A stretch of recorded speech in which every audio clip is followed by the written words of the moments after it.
Police tell Ngizwe Mchunu to pack up and leave Dlamini Park as he tries to rival EFF Manifesto. Police tell Ngizwe Mchunu to pack up and leave Dlamini Park as he tries to rival EFF Manifesto. Ladies and gentlemen, my name is Dr. John Swainer TV. Please subscribe.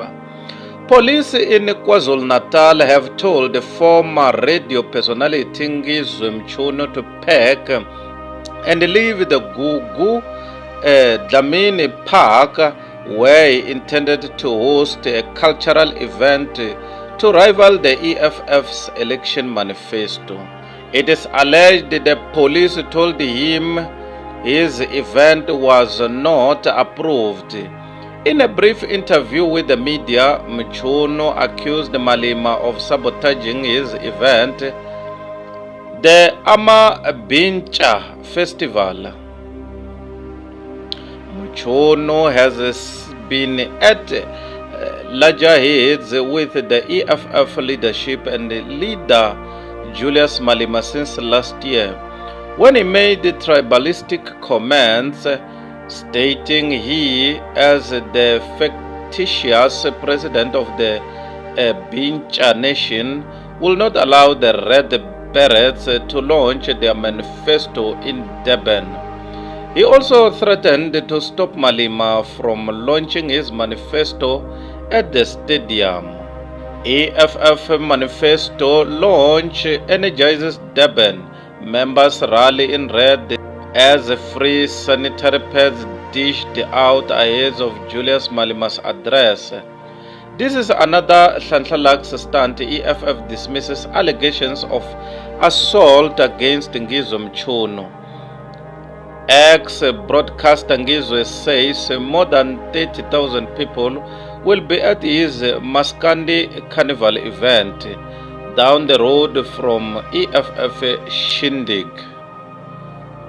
JIC Motors cancels Ngizwe Mchunu deals amid tribalist remarks aimed at Malema. He later lost his JIC ambassadorship and was forced to return the sponsored car after he refused to apologize. Mchunu has vowed to continue with his cultural event, accusing the EFF of sabotaging his long-planned event. Onwards, we are going to stop at the Union Building. I present to you the People Manifesto of the EFF. This is the weapon that will be used against the enemy of our revolution. The Red Beret leader Julius Malema delivering his party's blueprint for the upcoming general elections.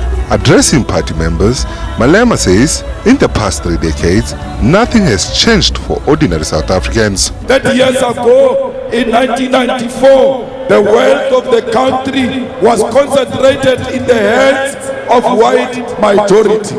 30 years later, the wealth of South Africa is still in the hands of the white minority.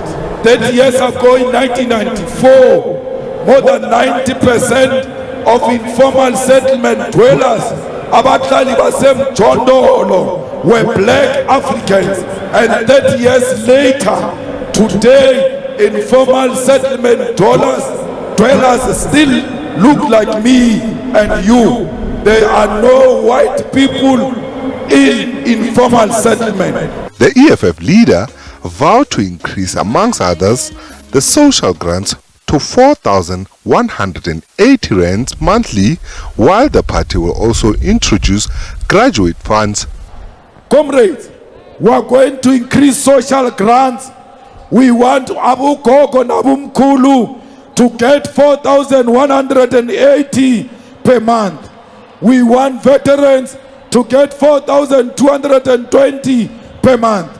We want child support grant to be increased to 1,200 per month. We want disability, care dependency, and foster care increased. The EFF will introduce a graduate's funds. Anyone who get matric and can't get a job will get 1,000 rand. Anyone who get a degree can't get a job will get 3,000 rand. Anyone who get an honors without a job will get 4,000 rand. Malema also vowed that it will only take his party 6 months to end load shedding and 9 million jobs while at it. EFF is going to create 9 million jobs through stopping load shedding, because we believe that through industrialization we can create jobs, but we cannot industrialize if we still have load shedding. On education, the party still stands by its position that education will be a reality under the EFF. Malema urged South Africans to give the EFF a chance, as the party has not been given a clear chance to prove itself. We are not part of the 1994 elite pact. We are not part of CODESA. We don't owe the Boers anything. We never went to CODESA with the Boers.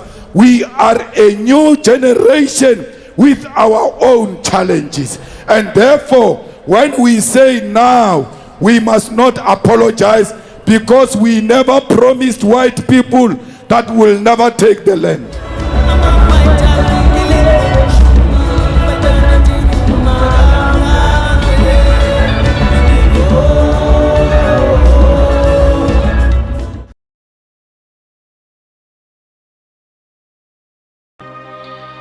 He was seen on Friday setting up a stage at Gugu Dlamini Park, which is just outside the workshop in Durban. IOL News understands that members of the police and security personnel were stationed at the park to prevent the event from taking place. Police are still camping at Gugu Park in central Durban to block Ngizwe Mchunu from continuing with his event by force.